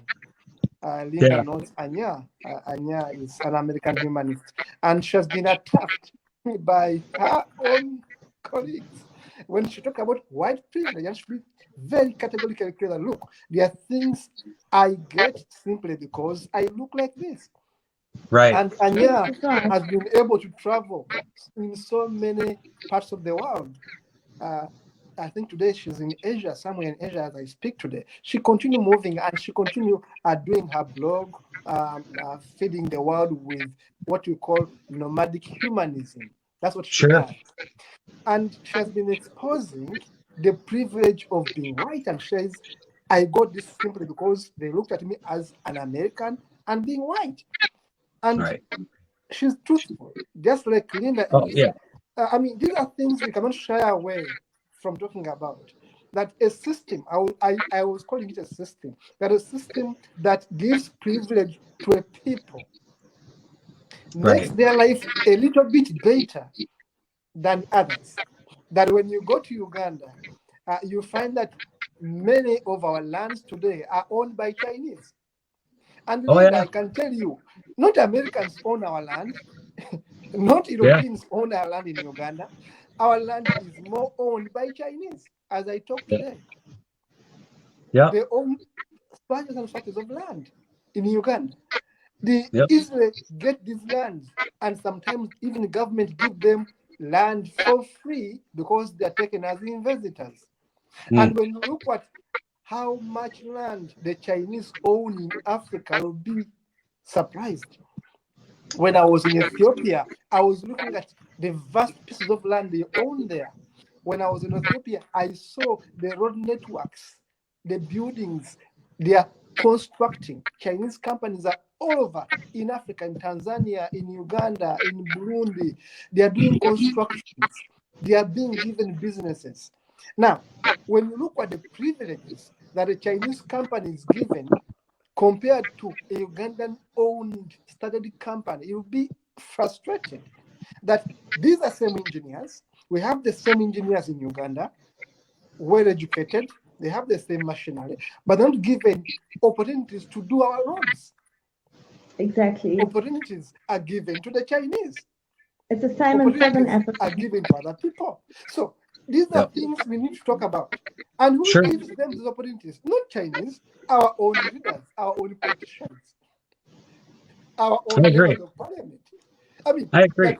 that people within our own ranks, people that have power, are corrupted to give away opportunities to people that simply come in, do the work, pay our people little money, and repatriate Treat them whatever is despicably. left. And as Lynda says, they end up doing agriculture in our countries and taking food away. They end up opening investments and taking monies away. So how do you continue exploiting your people, benefiting other people, and then say they are not privileges? Yes, they are privileges. Right. The question is, how do we handle these privileges? But yes, they are there. And sadly, our own people offer these privileges elsewhere because of corruption, because of kickbacks, as they call them. Today, as I speak, many infrastructures in Africa are owned by Chinese and, of course, Europeans. They are building the airports. They are building the ports, the ports. They are building the railways. So, as we talk about the Europeans and Americans and all that, we forget the Chinese impact on Africa. They've been buying into Africa for years. Yes, we forget that they are also exploiting our continent right, left, and center. And they're taking massive wealth out of our continent and bettering their people. Of course, this has been done by the Europeans for so many years. But today, as I speak, the Chinese are taking over. Yeah. And the combination of Russians now working with the Chinese, taking over. The Indians are taking over. So these are issues we need to look at from a humanistic point of view. Yes, we welcome them, but how do we empower our own people to benefit from this kind of trade, to benefit from this kind of exchange? If people are working and being paid low. Yesterday, I was looking at a report from Zimbabwe, from Zambia, workers working in the mines, being paid peanuts, when their supervisors who are either Asians or white are paid more to simply look at them working. You have the black folks doing the donkey work, and you have the Asians and the Europeans looking over them, or call them supervisors, earning 10 times than a person doing the actual work. These are systematic issues that we need to look at, issues that advance exploitation of people in Africa, of it's your people leaders. in other third world countries, and keep them below the poverty line. Right. Over to you, Todd and Lynda. That was my observation. It's the leadership in the country. I mean, the leadership is selling out to the Chinese and making a profit, and the Chinese are moving in there and hiring cheap labor. Yeah, and that's the trade-off. It's trying to get elected officials in those positions to stop doing that. That's the hard part. Because the people's vote really doesn't count anymore. Even in the United States, it's a toss-up. So it's working to get minds changed, people's change. The people. If the people think there's a chance that they'll be heard and their vote will matter, then they'll be more apt to get in with a group and fight for those changes. And that's it. We just need to be talking to people one-on-one, especially people that we don't agree with, find common ground, and work to fix that problem. Forget about what we don't agree on. Let's agree to this one problem is our problem. Let's work together and solve it. Later we can talk about what we don't agree on. But today let's work on getting people elected, better government. You can't do any of that and get wages up if your government is continually hiring or selling the property off the Chinese that will pay little. So the people at the top need to be changed. And I'd say that same thing here. What I like to see in the United States is that corporations, instead of being able to write off the cars and the boats and the office stuff, they shouldn't be able to write that off their taxes. They should have to pay taxes. They're pretty much operating here for free, and it's crazy. I mean, if we could get just a little bit of tax from each of these companies, we'd have billions to work with every year, if not maybe trillions. We wouldn't have a debt. We'd have a lot of people working, a lot of people with benefits. It's just a win-win. Right now, it's government, or the companies don't pay taxes, so who pays them? We do. Well, and it's crazy. I mean,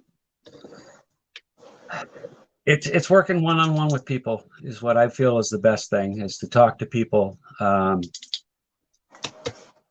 especially people that you don't agree with, because that's where we need to fix things before we can do anything at the top. I absolutely agree with you.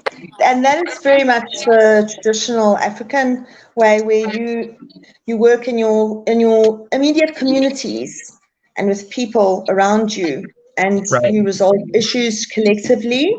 You agree to have your differences, but you have your boundaries with each other. And from there, you are stronger to go on and go further afield. And I think I do think that big changes in the world are going to come from the everyday yous and me's one day. It's not going to be our governments and our leadership that make the changes for us, because they have money and power and all sorts of things. We don't. None of us do. We just want, and you ask anyone in Africa, we just want employment, to know that you don't have to worry about where the next meal's coming from. If our children or elderly get sick, there are good health facilities for them, and that we are safe, and that we can just live our lives. We don't want extreme wealth, and I'm sure that your average person anywhere in the world does not want to live, in these massive palatial houses with all these cars and overseas holidays. And we just want housing and security for our own families, and to be able to help those around us. And that's what we have to look at. And I think it's some of the most knowledge I've gained, or bridges, or things I've come to realize, have been by having open conversations with people who I wouldn't typically get along with, like the Afrikaner Boer South Africans. Or we have a fear instilled in us, this side of Africa, about the Nigerian people being dangerous, criminal. You don't even look at the Nigerians. But yet I have Nigerians that I count amongst my closest friends now. And a couple of people who have been very anti-me because I'm white. Lynda, there's a message for you there. There's a message for you there. I want to read for you from Amber. Yes. Amber says that to answer Lynda, we are gypsy, and some take offense to this. I don't. It reminds me of the horrific history. We are nomadic people, but not because we wanted to be. We were, still, and in most of Europe, hunted, sterilized, and killed. Wow. That's the message for you, Lynda. And my ignorance, I didn't even know that. So from what I know, but they are a nomadic people that have had their land taken away, and it's never been given back to them. It's been filled by other people, and they've had nowhere to go. That's just what I would deduce from what Amber said there, knowing how things go here in Africa. But I would say that they are people who have been denied and even returned. We complain in Africa that we're not living on our own land, but at least we're still on African soil amongst people that are like us. Well, not me, because I'm white, obviously. I would my friends would say, I'm not, but imagine being completely displaced, like Amber says here. Lynda, your voice is low. Add just a little, please. A little of your volume. We've got bad weather here. Whoops, too. Yes. Can you hear me now? I can hear you. We can hear you, I think. Viewers can please excuse us. You can see Lynda's screen is darkening because of a blackout in South Africa. It has been going on for the last 2 months. It's terrible. These are challenges we have across the African continent. It's actually really good that people can see this, because a lot of people seem to think that South Africa has like the first world of Africa. And a lot of my friends are horrified to hear that we are battling with things. And not as badly as in other countries, but it I is. had no idea it was that bad. I mean, it surprised me when I first started talking to Precious, and he'd tell me they haven't had electricity for like 2 weeks or more. And it's very common. It's very common for people to have to run around and find businesses that are running on generators just to charge their cell phones because they have no power at home. It wastes so much time as well when you don't have resources that you take for granted. You've got to go and fetch water, or you've got to get in if you've got a car or otherwise public transport, to get to a place which does have electricity so that you can charge your phone. And this is also why a lot of people here can't watch YouTube clips or things, because it drains power from their phones. And it's very, very difficult, the day-to-day living. And then you put that into context with having terrorist attacks, and maybe having to urgently get a child to hospital at night, and you know that there might be fake roadblocks and you could get abducted. Even sending your children to school is dangerous in some areas, so you have to go the long way around. It slows us down a lot. It really does slow us down a lot with these constant power issues. And water is a basic human right. So many people in South Africa are being denied water now through collapsed systems, and black area suburbs and places where mostly black, Indian and coloured people live are being denied water. And certain parts of the country get much longer blackouts than other parts, because we've either got government officials living in those parts.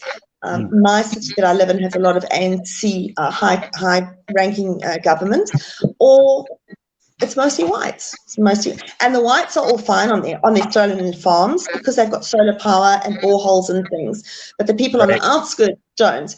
And I have friends in the orange country, I call it, because they're governing themselves as if they're a white state.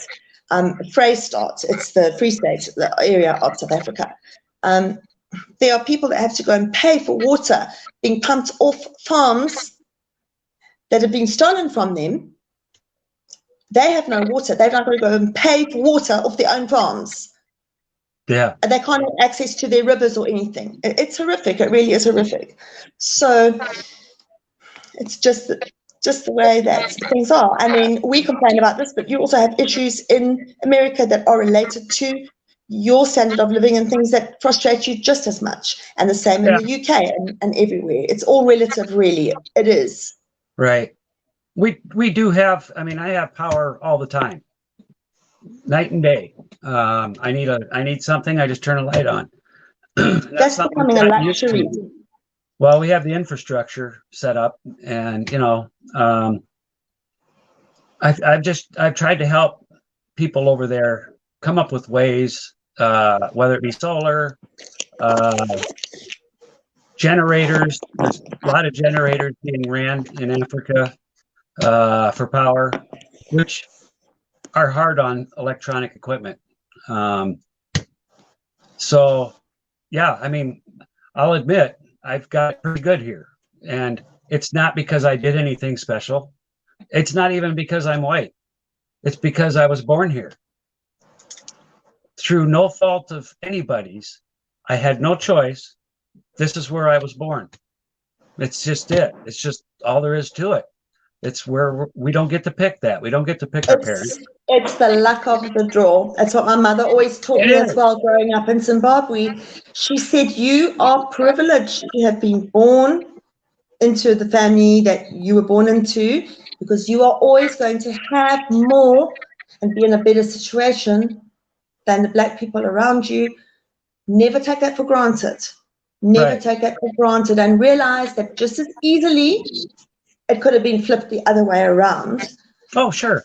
Always give back if you have more. It doesn't just mean money, it means of your time, of your help, of everything. And that is something that has stuck with me. I don't know if she actually sat me down and taught me that. It's just something I've always known, and it's something that I've taught my children as well, is that Right. don't ever look down. And it's what I say to people as well, we've got to be kinder to each other, because every single person has got their own battle, has got their own heartbreaks, has got their own people that, you know. I remember stopping at a remote toll gate about 2 years ago. I went to drop my daughter off at the airport, and I came back, and there was an African black lady sitting there all on her own, and she was very in a bad mood, and she had truck drivers going through all day and hurling abuse at her and everything. And I just took the time and I stopped and I spoke to her. Woman to woman, I said to her, I'm a woman, I'm a mom. You can see I've got one of my kids in the car with me. It must be hard for you working this late. You've obviously got children that at home. And I started talking to her and found out that she was nursing an elderly mother dying of cancer, and that mother was reliant on her for feeding, going to the toilet and everything. And she'd had to work a double shift, and she was stuck. She was worried about her mother. Now, I was on edge when I got there. I was just wanting to snap back and be rude and everything. Sometimes, you know, we get short-tempered. But I thought, no, let me just rather handle this. I'm not a rude person by nature, but I get short, you know, like short, offish. And then it made me realize every single person, that person that's being rude to you in the shop, or that's being sending you a message on Facebook, whatever, those people have got problems and they're lashing out at you. And we just need to be kinder. We're fighting against governments, corporations. We are all battling with money, no matter where in the world we live. It's all relative. We're all battling with things like the everyday things: raising kids, doing the shopping, cooking, looking after a home, going to work. Right. We should just be kinder on each other, because that we can control, that we do have a control over, and in our relationships and our family lives. It's easier said than done. I know. I sound like I'm sitting here like preaching like a saint on a Sunday, but I'm certainly, you know, I lose my temper with my kids, and I get angry about things. But I'm just saying is that we as humans need to start being nicer to each other, because that's also when, as Todd said, you that is how you get to meet people that you wouldn't normally speak to, or you don't typically like or mix with. They have problems just like everybody has problems. Right. And that's the very, very wonderful message there, Lynda. We have to be nice to each other. We have to be good to each other. And of course, I want to appreciate the T-shirt, the inscription on the T-shirt. I love it. Which Todd has. Free thinker. What's that? You're free thinker. We appreciate the T-shirt you have there. Sure. The inscription on it, free thinker. I think this is what we need. We need more free thinking people. When you are able to think through things, you are able to look at other people as deserving as well. And this is what Lynda has been saying over and over again. We need to look at each other as well deserving, as good people, as people who can do something better for each other. Now, Lynda, you agree with me, we have short our time, but it has been a very, very, very interesting discussion. And I do believe that the viewers have enjoyed it. Regardless of the hiccups, of the power, as you can see, Lynda is in darkness because of power challenges in South Africa. Of course, we take it as a privilege where we are when we have power, without appreciating that others actually take time to have these privileges we have. Thanks so much for making it today. And if I may make one last point. Yeah, I'm going to invite you back. Well, the last thing I'd like to say, and this is all related to what we've been talking about, is when you go out in the world and you deal with people and you come face to face in your daily lives, don't assume the feeling you're getting from them is you causing it. It's not about you. It's if somebody's having a bad day, like Lynda was saying, you know, they've got a background you don't know about. So when you come up to somebody and they're being crappy to you, don't take it personal. It's not you. It's the guy they just talked to on the phone. It's whatever, but it's not you. Give them a break, Yeah. and be kinder. Be kind. Give them a reason. They're in a bad mood. Give them a reason to smile. Bring their level up, because they'll do it to the next person without even realizing it. They'll smile and somebody else will smile, and pretty soon it's all over. So don't take it personal when people are bad or aren't taking your order or are upset. It's not you. It's a whole lot of things behind that person that you just don't understand. And so don't take it personal and try to lift them up a little bit. So anyway, hey, I've been real happy to be a part of this. You guys are great. I'm glad I met you both. It's funny how we meet somebody. I knew somebody in Nepal that introduced me to a guy in Nigeria who introduced me to two people from Africa. It's just, that's how it works. So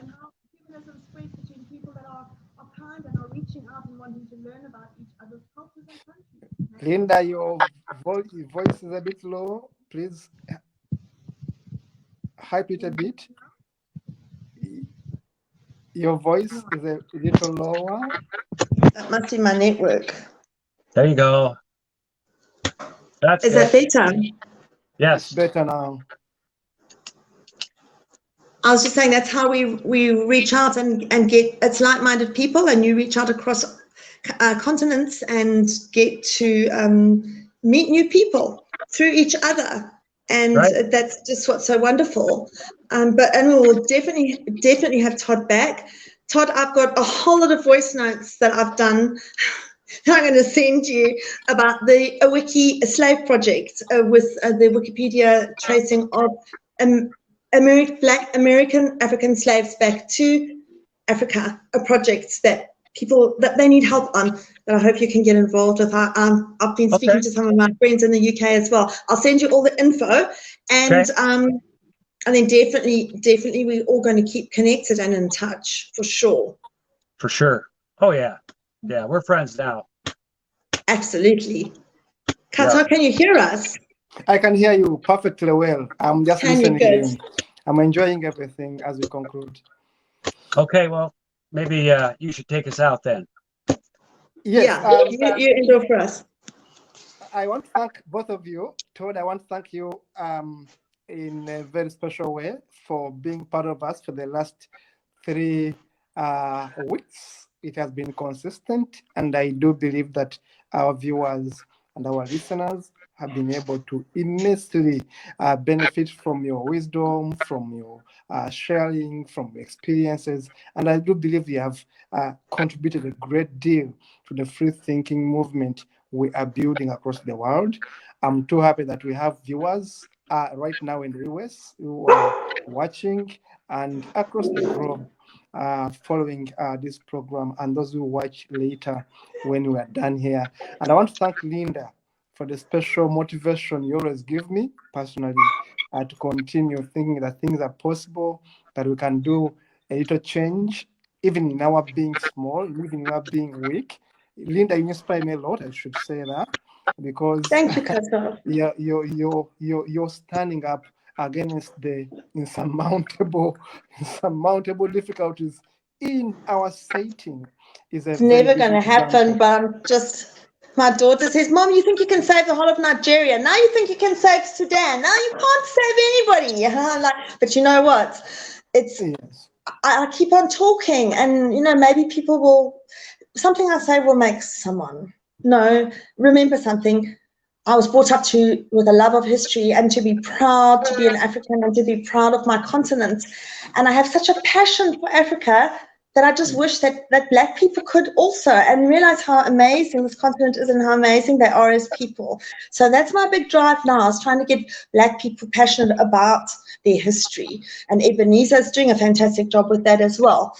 We've got to learn. You can't claim back what's yours if you don't know what it is. So it's just so wonderful. Us all connecting, really it is. Todd, would you like to talk about the book of Ebenezer as we conclude? Because it's quite important, and I know you are the chief marketeer yes. there. Well, yeah, we've been working on getting Precious's book out. Just happen to have one laying here. Oh, yes, that's great. We're working on getting the ebook available. There we go. An ebook available. We were told initially that it would take about 2 weeks, but I've been looking at it, and it seems that what we're doing is we're making an application. It'd be like if you're familiar with Amazon and their Kindle, or Barnes and Noble and their Nook. We're having put together an application that will be called Grassroots. And from that application, you will be able to shop for books. And Precious's book is going to be the first one available. So they're Fantastic. in the testing.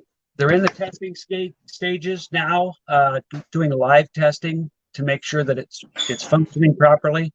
And I would guess within a few days, maybe a week, we'd have it available. So we'll keep you guys informed, so you can let everybody know on your show when it comes available. And we're excited. We're really excited. It's going to open it up to a lot of people. Thank you, Todd. That is interesting to hear that we are going to have an app where we can have this book. Yes. I'll be more interested also to be part of the app. And of course, I know Lynda will be more interested. We are all authors in one way or another and would like to make a contribution. Oh, sure. But also to utilize the app. Thank you so much for pushing free thinking across the world. Of course, promoting what is not known about Africa is quite impressive. Very, very noble work we are doing there with Ebenezer. Lynda, back to you. You are going to give us the concluding shot as we sign out. And of course, thank you so much, Todd, for being with us for the last 3 talk shows. No, that sounds terrible. It sounds like we're saying goodbye, never to see you again. Like goodbye, farewell, my friend. No, it's not final. See you later. Bye-bye. Rather than kwaheri. No. Well, see you. Kesho kutwa. We'll see you next time, next day after. Really, I don't, well, now you're going to make me want to cry, like we're saying bye to Todd forever. No, but it's been wonderful. And I just want to say hello to all Todd's friends in the US that have been watching us as well. I don't know them, but they are a friend of Todd. They are obviously really awesome people. And also to just, we have a lot of viewers that we are not picking up on our statistics, I believe, from Kenya, because of the way that the Kenyans are jigga, they are doing their thing for YouTube, so it's not picking up. So hello to all our Kenyan viewers out there. Ethiopia, once again, and Madagascar. So many viewers from Madagascar. Nigeria and Madagascar is the big surprise for us. I've also been reading and learning a lot and educating myself about Madagascan people, just because I see our statistics are so high for Madagascar.